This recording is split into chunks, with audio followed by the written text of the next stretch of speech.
Jadi aku kan udah menunda S2 ini udah sekitar 7 tahun. Waduh, wajib kalau di sini tuh ada kontraknya. Kalau misalnya aku nilainya di bawah C, itu langsung dipulangkan ke Indonesia tuh. Jadi kayak aku nggak pernah stop di sini guys. Bener-bener ada aja gitu yang harus aku kerjakan dan Kalau di New Zealand, waduh, ente nggak peduli dah mau datang kelas atau enggak.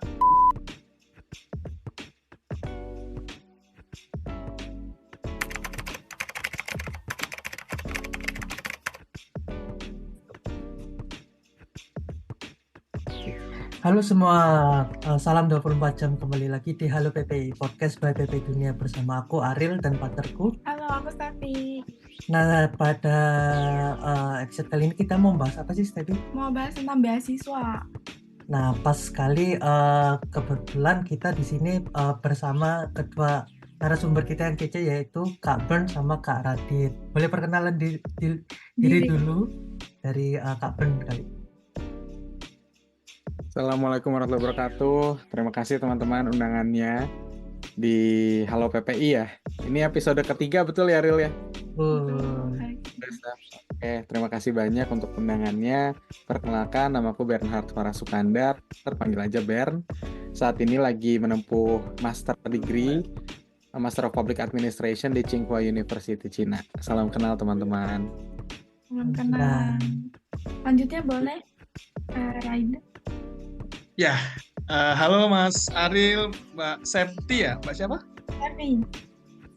Mbak Sep? Stefani. Mbak Stefani sama Mas Aril.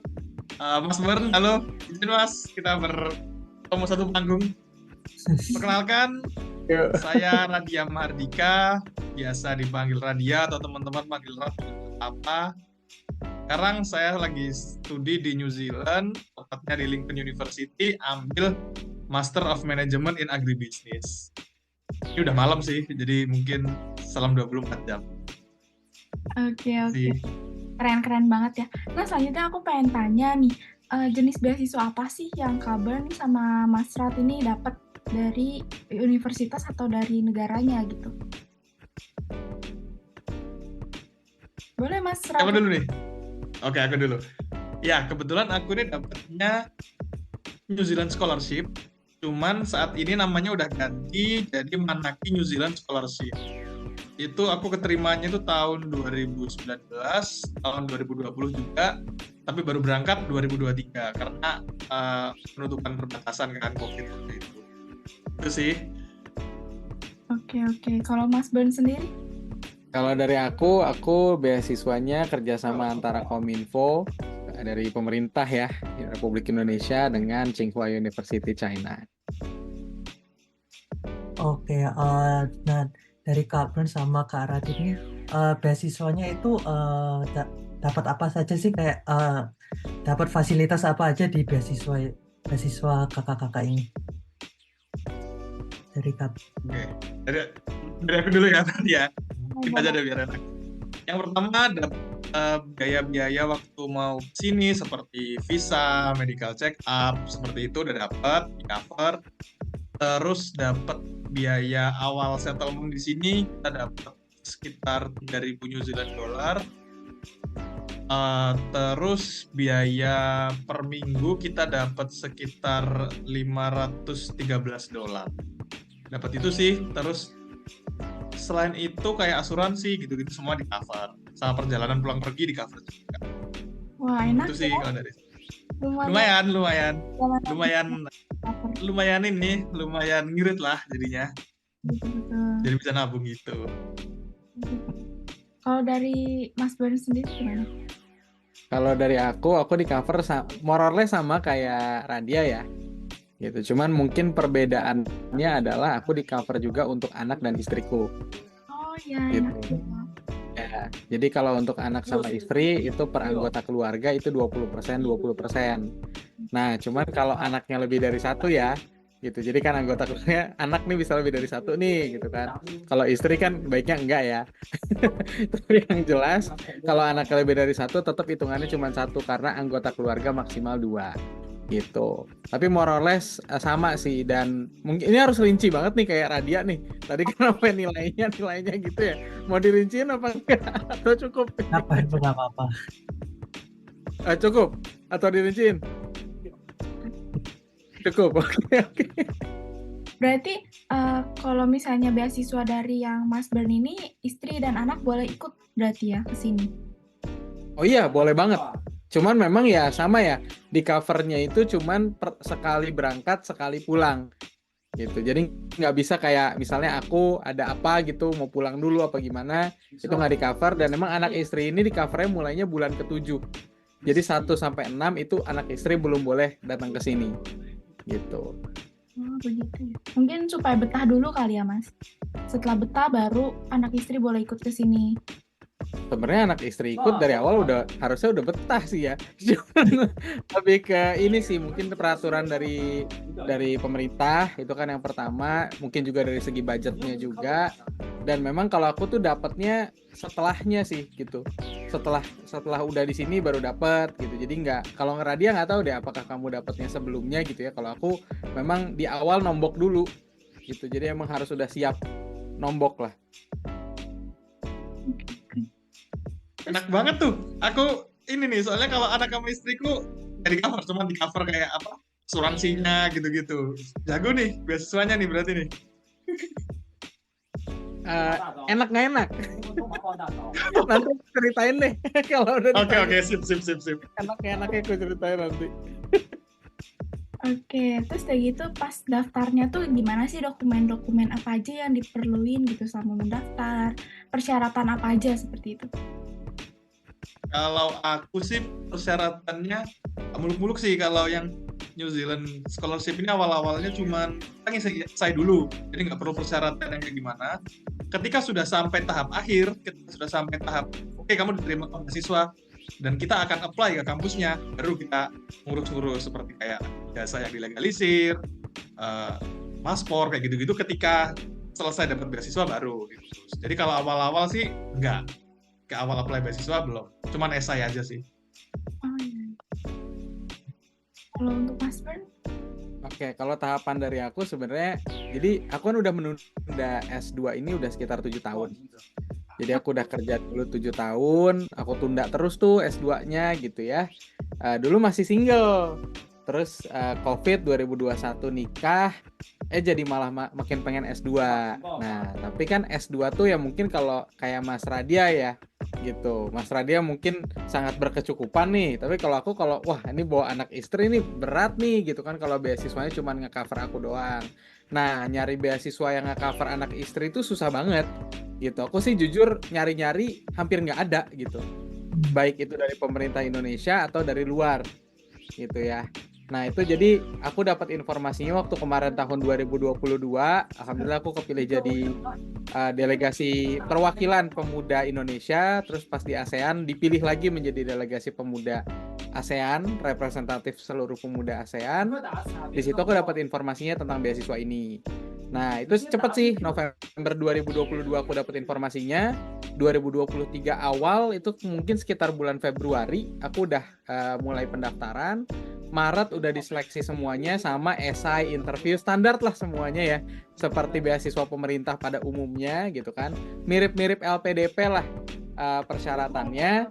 Cuman memang bedanya adalah beasiswa ini tidak bisa memilih sendiri jurusannya mau apa yang diinginkan di universitas tersebut. Jadi kalau aku dari awal pas udah keterima beasiswanya, di situ ada note, kalau nggak keterima di Tsinghua dan tidak keterima di jurusan Master Public Administration di School of Public Policy and Management, beasiswanya batal gitu. Jadi harus di Tsinghua, harus Master of Public Administration baru bisa dapat.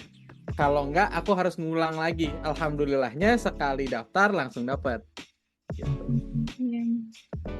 Jadi anggapannya Kak Berni apply beasiswa dulu baru keterima univnya ya? Betul, dan yang berangkat aku doang.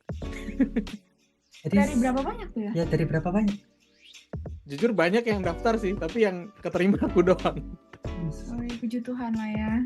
Puji Tuhan, alhamdulillah di tahun ini aku berangkat sendirian. Jadi bingung banget tuh pertama kali di Cina dan nggak pernah ngebayangin bakal kuliah di Cina. Selalu ngebayanginnya antara di Inggris atau di Amerika. Tiba-tiba di Cina, qadarullah. Emang kalau udah sunnah kayaknya ada jalan ya. Betul. Nah, Kak Bern sendiri kalau di Tiongkok ngambilnya pakai pengantar bahasa Inggris atau pakai bahasa Mandarin? Karena kok di kampusku kan juga ada yang pakai bahasa Inggris itu. Aku bahasa Inggris, tapi kalau di Tsinghua ada beberapa kelas yang harus pakai bahasa Mandarin. Gitu. Nah, bagaimana nilainya untuk Bernhard yang tidak bisa bahasa Mandarin? Pastinya lebih berantakan dibanding bahasa Inggris. Jadi itu sudah jelas ya. Karena aku belum pernah belajar secara formal yang Mandarin sampai HSK gitu, nggak ada sama sekali. Jadi baru belajar tepat pas aku di Cina. Di tanggal 31 Agustus itu aku baru 31 lah aku nyampe ke sini. Terus September aku baru belajar dan itu memang syarat dari kampus harus lulus bahasa Mandarin yang setara sekitar HSK 2 sampai HSK 4 lah range-nya ya. Terus memang ada beberapa kuliah gitu yang memang menggunakan mix antara bahasa Inggris dengan bahasa Mandarin. Jadi mau nggak mau ya harus belajar dan kalau nggak ngerti ya record lagi ulang, tanya lagi gitu kan, dikonfirm lagi. Ya intinya menyenangkan lah kuliah di Cina. Nah kalau Kak Radi sendiri ini pertama apply-nya beasiswa dulu atau nge-apply-nya univ dulu? Beasiswa dulu. Beasiswa Jadi dulu. ya semua prosesnya kita beasiswa dulu, tadi seperti esai, terus wawancara, tes IELTS itu dibayarin sama pihak New Zealand Scholarship-nya, terus kalau udah lulus semua, baru deh kita dikonekin sama pihak universitasnya. Universitasnya baru deh pengumpulan berkas-berkas, langsung berangkat. Jadi beasiswa dulu. Oh, jadi kakak jadi nge-apply-nya satu beasiswa aja atau waktu nge-apply berbagai-bagai beasiswa gitu Kak? Alhamdulillah satu aja, karena emang ingin ke New Zealand pada saat itu. Nah, waktu nge-apply beasiswa kakak-kakak sendiri ini perlu bayar atau emang udah free dari awal? Oh, dari awal free. Dari awal free. Jadi ini kan beasiswanya dari pemerintah Kementerian Luar Negerinya New Zealand. Jadi udah emang nggak ada biaya-biaya yang dikeluarkan. Kalaupun ada biaya yang dikeluarkan tuh kalau kita mau IELTS secara mandiri. Cuman kalau misalnya kita nggak mau tes IELTS secara mandiri, bisa ikut alurnya beasiswa ini, itu nanti IELTS-nya dibayarin. Itu aja sih. Lainnya dibayarin, baik visa, medical check-up, gitu-gitu dibayarin. Sama lah kurang lebih. Kalau Kak Bern sendiri awalnya perlu bayar dulu atau memang sudah free Kak? Jadi kalau kuliahnya semua diurusin sama antara pemerintah dengan kampusnya. Memang di awal ada kendala karena ya di China sendiri kan ada urusan bank dan lain-lain lah. Teman-teman paham lah ya transaksinya gimana dan aku juga mungkin nggak mau jelasin terlalu detail. Tapi yang jelas memang ada keterlambatan tuh di awal yang bikin aku jadi nggak bisa daftar ID card nih awalnya tuh. Jadi udah masuk tapi nggak bisa daftar ID card gitu, dan ID card ini kan digunakan untuk semua akses ya gitu, termasuk masuk kamar dan yang lain-lain. Nah jadi kalau untuk kampusnya sempat ada kendala di situ dan aku yang mesti mau nggak mau dengan terpaksa aku harus confirm ke kampusnya karena kampusnya minta ke aku untuk confirm lagi ke pemerintah gitu, karena kan tahu sendiri ya di Cina kan banyak juga yang harus diblok gitu kan dan lain-lain, jadi kayak koordinasi itu lumayan lah intens itu. Terus kedua terkait tadi tiket dan yang lainnya itu yang aku bilang tadi harus nombok dulu di awal karena aku yang bayar dulu tuh semuanya, abis itu nanti di reimburse gitu. Sistemnya sih seperti itu. Tapi alhamdulillahnya sih aman-aman aja reimburse-nya, dan semakin kesini sih insya Allah semakin baik lah proses. Ya itulah. Oh ini spesifik banget ya. Ya gitulah.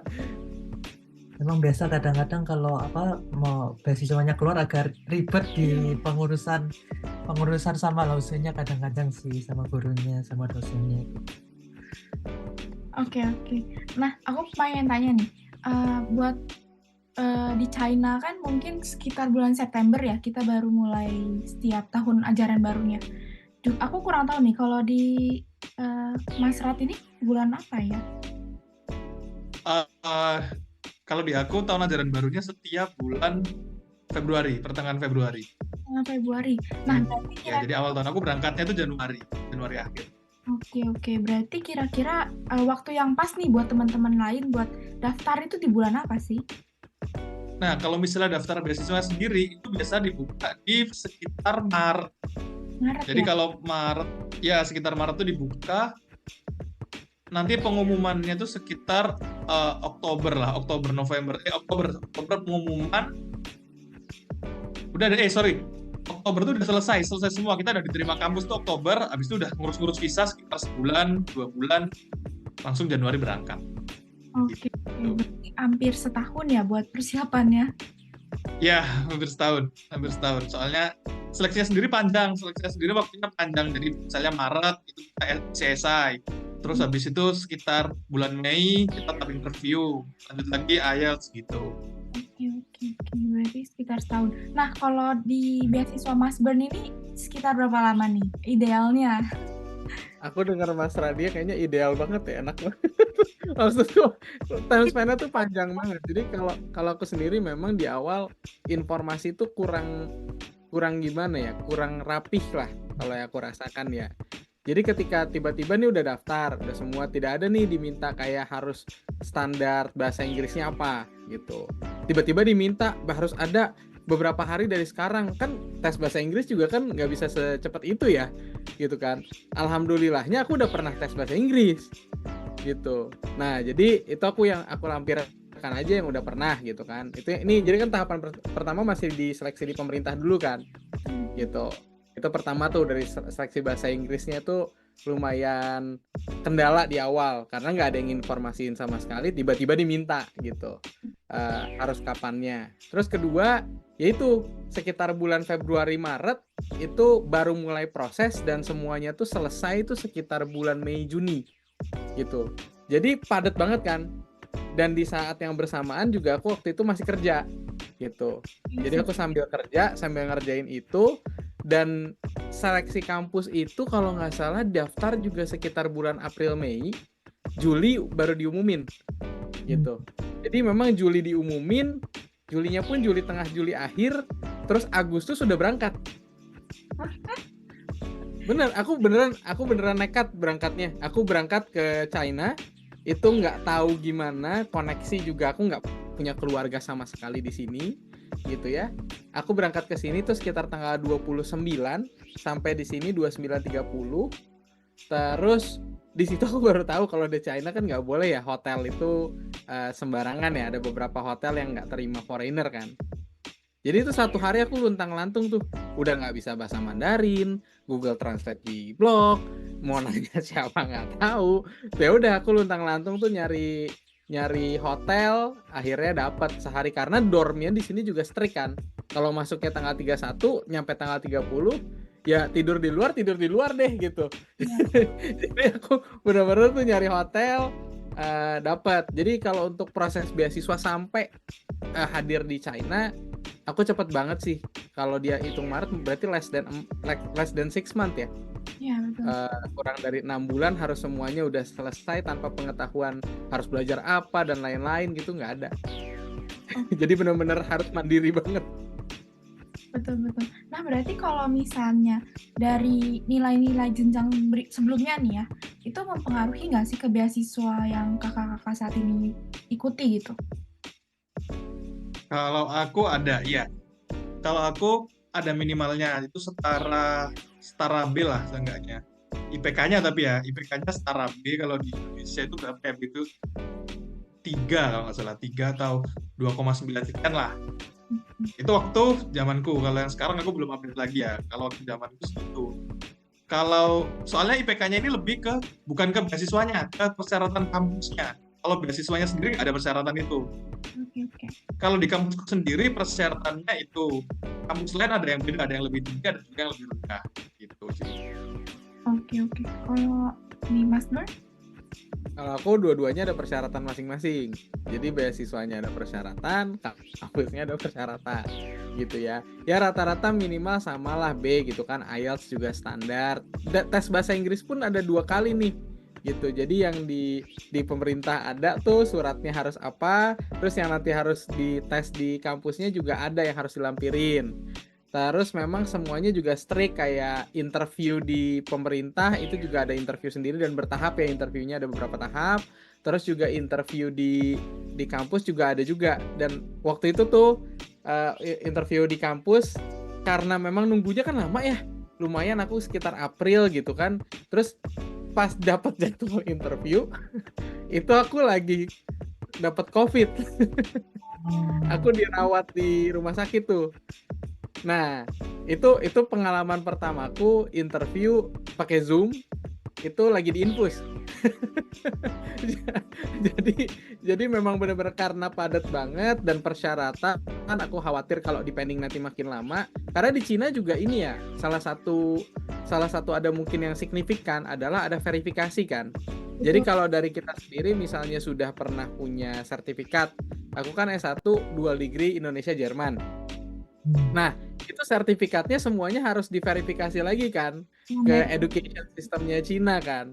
Nah, itu juga lumayan panjang tuh nunggunya gitu. Jadi memang ada satu step tambahan lah, yaitu si verification-nya ini. Tapi ya mostly sama lah, ada interview, ada essay dan yang lain-lain gitu. Dan standarnya kalau Tsinghua standarnya sih ya mereka juga pasti harus di atas 3 ya.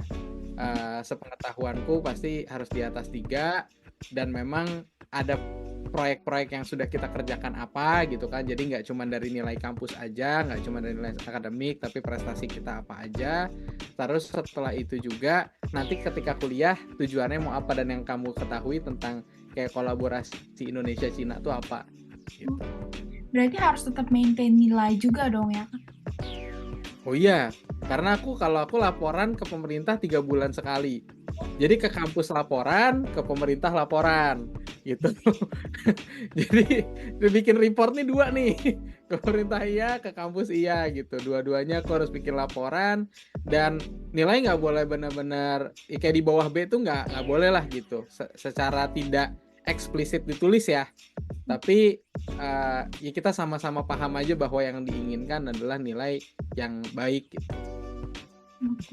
Kalau untuk Mas Rat sendiri gimana nih? Apakah harus memaintain nilai terus?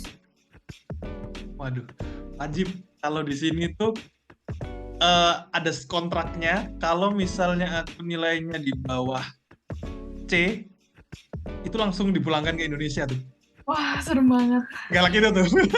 Ya emang soalnya kan lagi kan fair-fairannya sih kita kan dibayarin kan, masa kitanya enak-enakan gitu lah kasarnya. Langsung dipulangkan, di kontraknya itu langsung dipulangkan ke negara asal. Gak ada semester PNBSP, gak ada. Nggak ada Bagus. Gitu. Remedial itu nggak ada berarti ya? Nggak ada, jadi nggak ada sama sekali. Jadi kalau misalnya kita waktu kan ada beberapa ujian ya, asesmen ujian pertama, terus ujian pertengahan, ujian akhir, kayak gitu-gitu lah. Kalau startnya kira-kira udah nggak enak, langsung ngebutuh. Jadi begitu tuh. Kalau startnya udah aman, tengahnya aman, udahlah, chill dulu lah. Cuman kalau startnya udah gak enak, wah daripada balik ke Indonesia kan, gitu. Apa ada pengalaman temen yang seperti itu nggak, Mas Rat? Kalau dari Indonesia kebetulan nggak ada, alhamdulillah sampai sekarang. Cuman dari negara lain ada yang dipulangin. Pulangin langsung ya, serem banget. Ya. Wah serem, beneran serem. Ya kitanya sedih kan ya, teman-teman sendiri. Cuman dari dianya sendiri agak ya nggak bisa memperjuangkan lah, kasarnya nggak bisa memperjuangkan nilainya. Ya gimana lagi ya gitu dibayarin, gitu sih.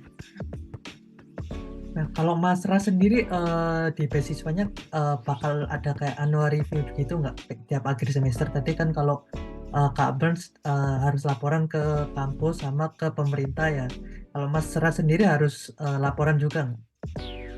Kalau laporan enggak, cuman kita setiap 3 bulan sekali itu kayak ada sesi tatap muka sama LO itu gimana ya, kayak student officer-nya lah, kayak international student officer-nya, kayak ada kendala apaan.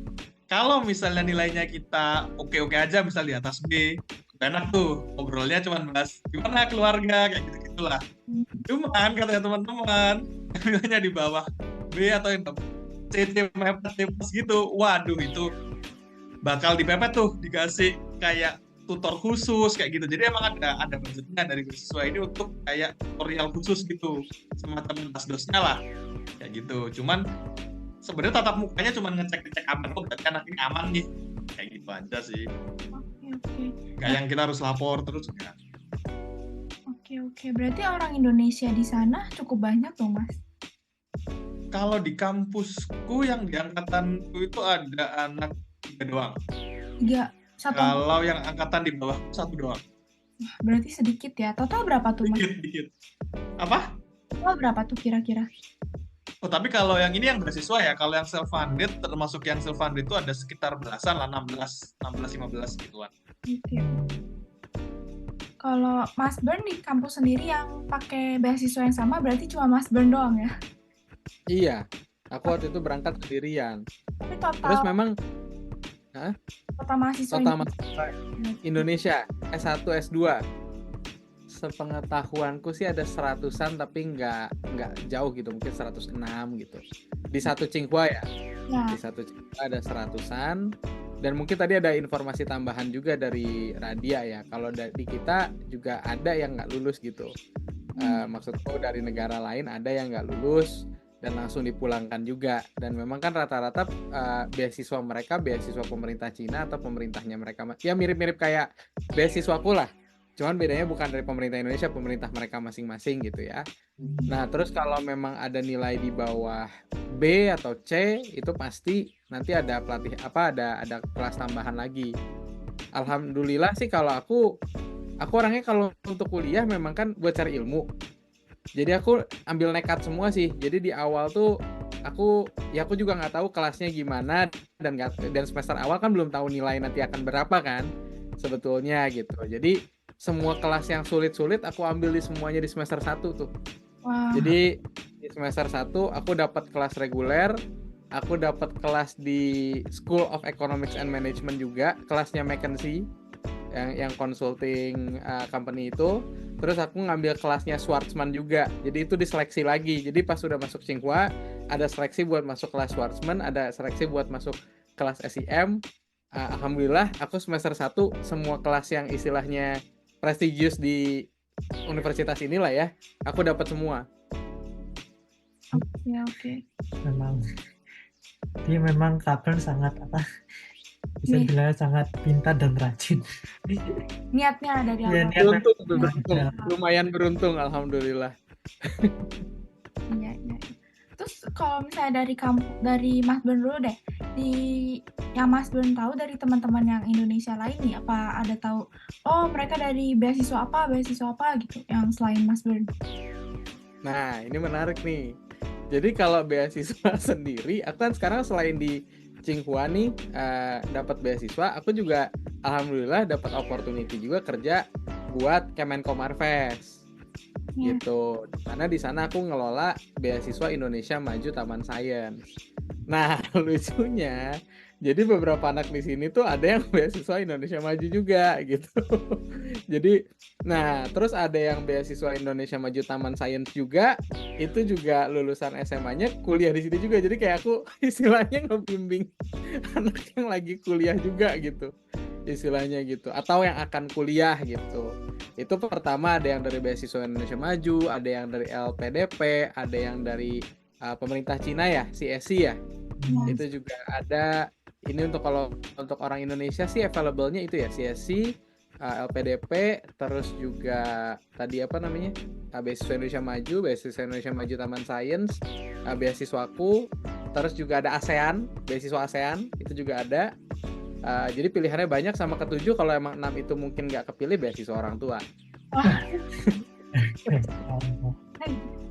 Susah ya kalau itu ya.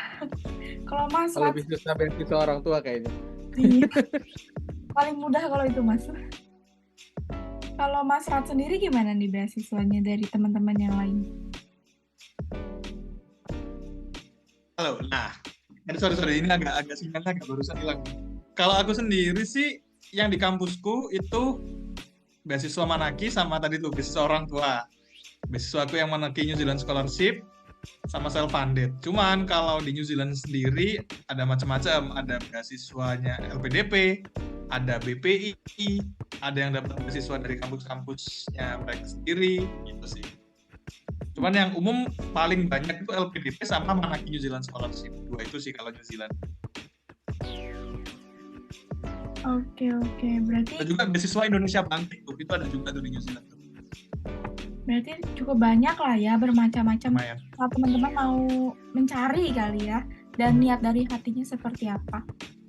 Oh banyak banget, apalagi beasiswa yang kampus. Wah itu banyak banget tuh. Kalau teman-teman mau cari beasiswa yang asli dikeluarkan kampus, itu banyak banget opportunity buat Indonesia. Itu di Auckland, di tempat kota saya sendiri itu banyak juga sih. Benar nyari intinya. Betul. Nah, berarti kan Mas Bern sama Mas Rat sendiri sebenarnya udah pernah S1 di Indonesia dulu kan ya? Apa sih bedanya berkuliah di negara yang sekarang dan di Indonesia? Pak Bos dulu nih, Pak Bern dulu nih. Duh, Bos Radia ini. Oke, jadi kalau dari aku sendiri, aku pernah kuliah formal di Indonesia dan Jerman. Aku pernah sekolah di Australia. Aku pernah ambil non-degree di Amerika juga, di University of Texas at Austin. Nah, jadi kalau dari Barat, Eropa, Indonesia, China yang paling beda sih. Jujur ini pengalaman yang sangat-sangat beda banget gitu. Aku baru paham kenapa jadi sunnah, karena kesesulit itu ternyata gitu ya. Aku baru ngerasain kayak mungkin kalau di Jerman aku ngelihat dulu kayaknya strict banget gitu kan. Wah, kalau kuliah tuh semuanya harus tepat gitu. Achtungnya tuh jalan banget lah gitu ya. Terus kalau di Amerika lebih ya seperti negaranya lah, liberal gitu kan. Kelihatannya santai tapi under pressure gitu kan. Kalau di Indonesia jujur yang paling gampang sih.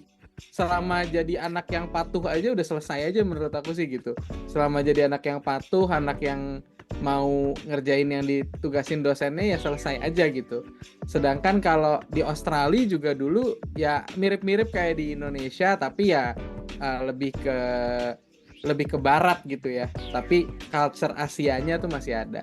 Sedangkan Cina ini Asia nih, tapi kok beda sendiri gitu. Ini culture yang menurutku aneh gitu. Kenapa aneh? Karena ya contoh deh, kayak contohnya hari libur gitu kan. Di Cina tuh hari libur nggak libur. Jadi kayak misalnya sekarang ada libur hari Jumat.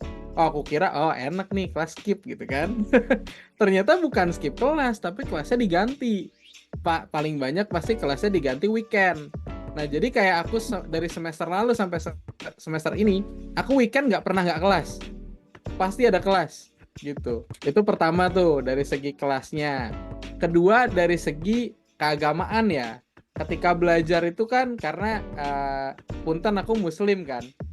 Nah, di muslim sendiri kan nggak boleh ya guys pakai ini apa namanya, ada gambarnya Nabi Muhammad kan nggak boleh ya, Nabi Muhammad SAW itu nggak boleh gitu. Di sini tiba-tiba dosennya ngejelasin itu, kaget kan, loh itu gambar Nabi aku tuh kok ada di situ gitu kan, itu harusnya nggak boleh gitu kan.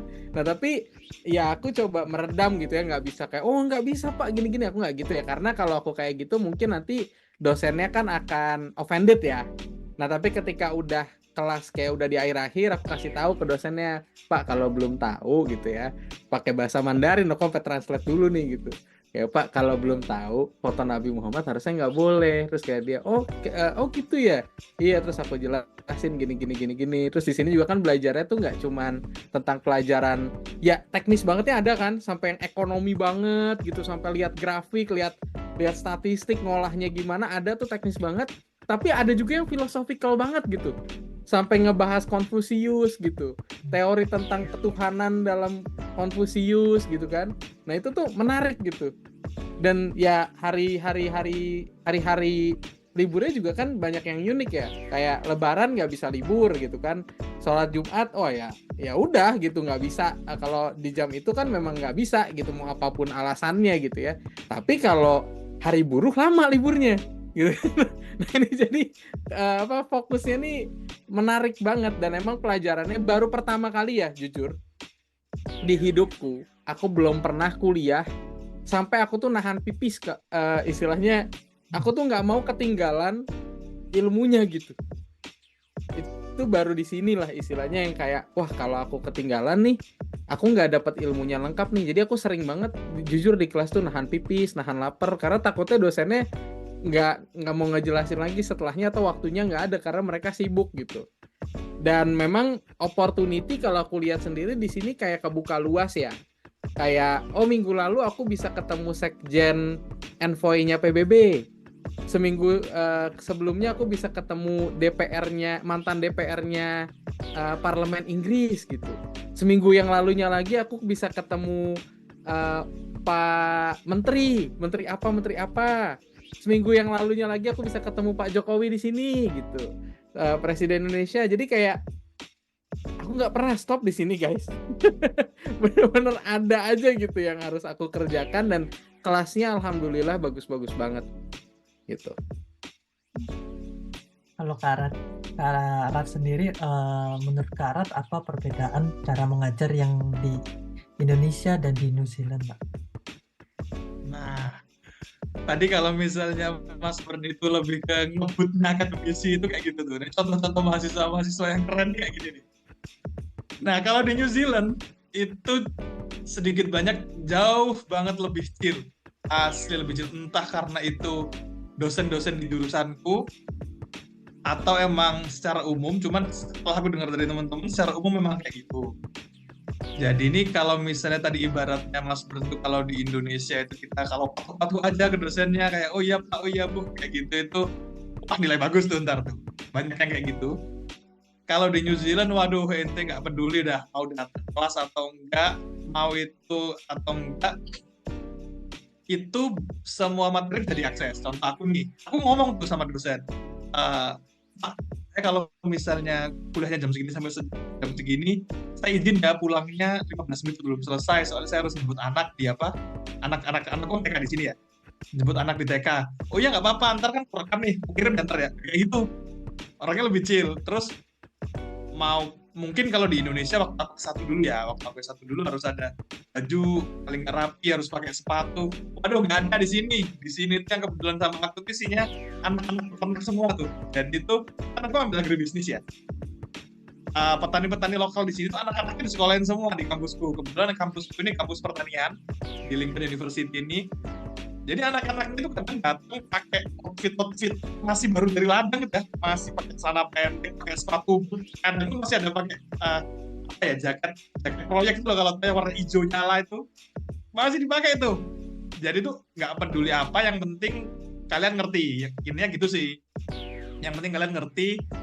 Terus untuk dosen-dosennya sebenarnya sih sibuknya lebih ke sibuk kayak konferensi gitu. Ya, secara umum dosen sibuk. Cuman secara kuliah menurutku dibandingkan di Indonesia jauh lebih chill. Cuman untuk urusan nilai galak banget. Galak banget untuk urusan nilai itu galak banget. Mungkin di kampus-kampus lain juga ya, cuman di sini tuh sampai ngasih reference sumbernya dari mana itu nilainya tinggi tuh, sekian poin sampai 15 poin, 10 poin sendiri tuh. Untuk hal kayak gitu sih. Untuk lainnya lebih chill. Banyak liburnya juga di sini. Kayak gitu. Berarti lebih ke kita asal bisa tanggung jawab dengan nilai kita berarti ya. Ya, selama gitu sih, bener. Nggak peduli kamu mau ke kelas ngapain, mau jumpalitan, mau keluar makan apel silahkan. Cuman itu, di akhirnya itu nilainya galak, dikeluarin. Kayak gitu sih. Nah, terus pengen tanya juga nih, sebelumnya Mas Bern sama Mas Rat ini di S1-nya jurusan apa sih? Dan sama nggak sih sama S2 saat ini gitu? Boleh nggak kalau misalnya kita sekarang ekonomi nih, terus kayak gitu ntar S2-nya apa gitu, yang nggak sama gitu? Kalau aku kebetulan beda bidang, cuman masih linear. Aku dulu S1-nya ekonomi. Aku ambil S1-nya ekonomi, tapi ambil manajemen, dan manajemen pemasaran. Nah, S2-nya ini aku ambil agribisnis. Jadi pertanian tapi fokus ke gimana ngelola bisnisnya, pemasarannya, ekspornya, kayak gitu-gitulah. Di beberapa jurusan di New Zealand itu harus wajib linear, kayak jurusan energi, bahkan pertanian pun di salah satu kampus linear. Cuman di tempatku kebetulan nggak harus linear sama-sama S1-nya pertanian gitu, nggak apa-apa. Lama, nggak jauh-jauh banget. Jadi ini nanti berpengaruhnya ketika wawancara.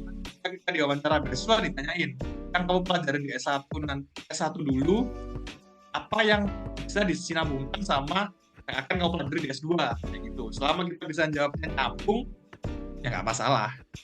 Itu sih, banyak yang kayak gitu sih di New Zealand. Oke, kalau untuk Mas Bern sendiri seperti apa? Iya, nambahin dikit. Tadi karena Radia bahas nilai ya sebelumnya gitu kan. Kalau di sini juga aku baru pernah ada, biasanya kan kalau kita nggak masuk kelas ya, itu kan biasanya ya udah, kalau udah nggak masuk berapa kali berarti nggak lulus, biasanya gitu ya. Nah, kalau di sini aku juga baru ngerasain nih, nggak masuk kelas itu nilai ngurang. Sakit guys. Aduh, sakit banget tuh. Gitu, makanya aku tuh jujur yang waktu itu ada kelas Jumat, aku kan ya kan kalau sholat Jumat skip lebih dari 3 kali kan harus syahadat lagi kan. Aku daripada syahadat ulang udah mendingan skip kelas deh 3 kali gitu kan, maksimal 3 kali. Itu tiba-tiba kayak pas keluar nilai, loh kan aku dapetnya bagus, kok nilaiku B gitu. Aku kaget kan. Oh iya kan absen begini-begini. Oh masuk gitu. Jadi di sini absen itu nilai ngurang, termasuk kalau absen sakit. Jadi absen sakit pun nilai tetap ngurang gitu. Aduh. Jadi itu ada alasan kayak tadi Mas Radia mau jemput anak gitu, istilahnya mau ngobrol sama Tuhan aja nggak ada alasan apalagi jemput anak gitu.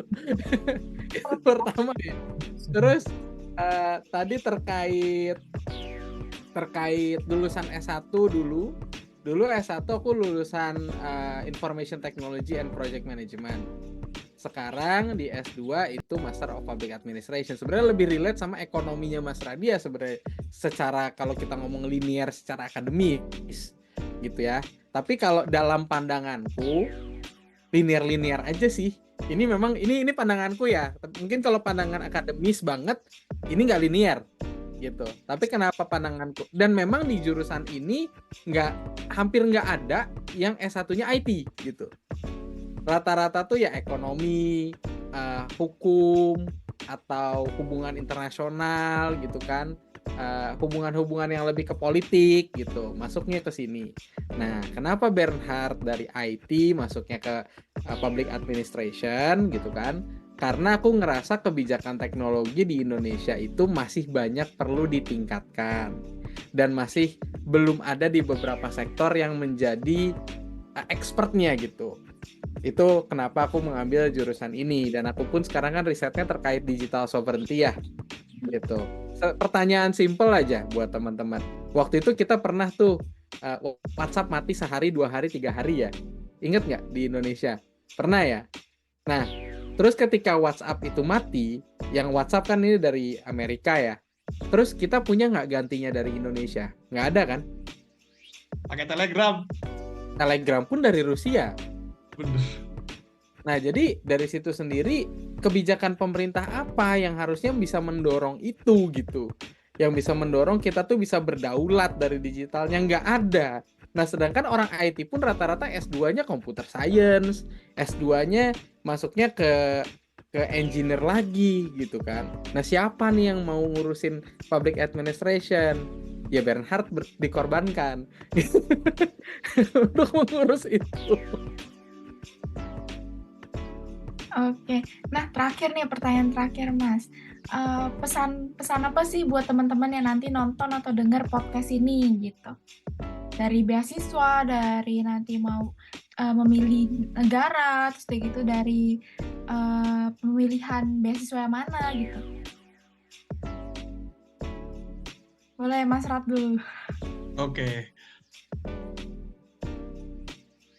Halo?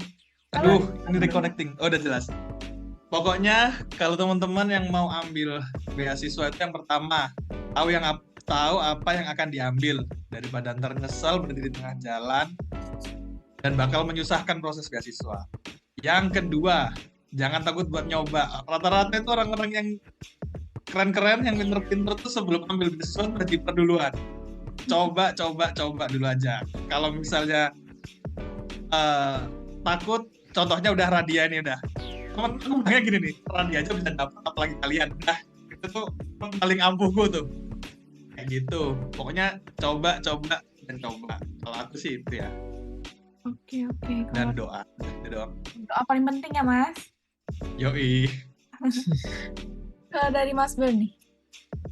Aku sama sih ya sama Mas Radia terkait Bernhard aja bisa keterima, masa yang lain enggak? Harusnya lebih lah, karena aku rasa banyak yang jauh lebih pintar dari aku, banyak yang lebih semangat dari aku, banyak yang lebih cekatan dari aku. Jadi sebenarnya kesempatan itu terbuka luas untuk yang mau gitu ya. Itu mau dan daftar ya. Ya. Mau nggak ada gunanya gitu. Mau ya mau iya, tapi daftar gitu. Itu ya, itu yang pertama itu. Dan yang kedua, aku sendiri kan nunda 7 tahun ya nggak kuliah S2 ini gitu. Bukan hanya karena beasiswanya atau apa gitu, tapi karena memang aku belum ada panggilan hati kenapa sih harus S2 gitu. Itu belum ada, dan memang kayak enakan kerja juga ya gitu kan, karena udah kerja terus kayak enakan kerja, udah ada bisnis kayak enakan bisnis gitu ya. Cuman memang harus tujuannya nih jelas setelah. Jadi sebenarnya S2 tuh bukan ketika S2 menurutku, tapi setelah S2 mau ngapain gitu kan. Kalau aku tuh menguatkan dulu itu tuh soalnya gini, S2 itu lebih susah lagi cari kerja kalau misalnya belum pernah kerja, jujur aja gitu. Jadi kalau S1 langsung S2 nyari tujuannya biar kerjanya lebih cepat, enggak bakal lebih cepat gitu. Itu nggak ada hubungan langsung gitu menurutku ya. Jadi harus jelas dulu nih S2 ini tujuannya apa. Kalau aku memang S2 ini pengennya ada S3 insya Allah. Setelah S3 pengen coba cari jalur profesor gitu. Nah, dan kenapa harus S2 dulu? Karena kita nggak bisa jadi profesor kalau nggak S2 kan. Dan aku memang ada yang bilang, ya kan bisa jadi doktor yang ada honoris causanya, aku nggak mau gitu. Karena menurutku itu tidak menjalani prosesnya gitu. Sedangkan proses yang akademis ini kan yang penting, bukan hanya titel gitu ya.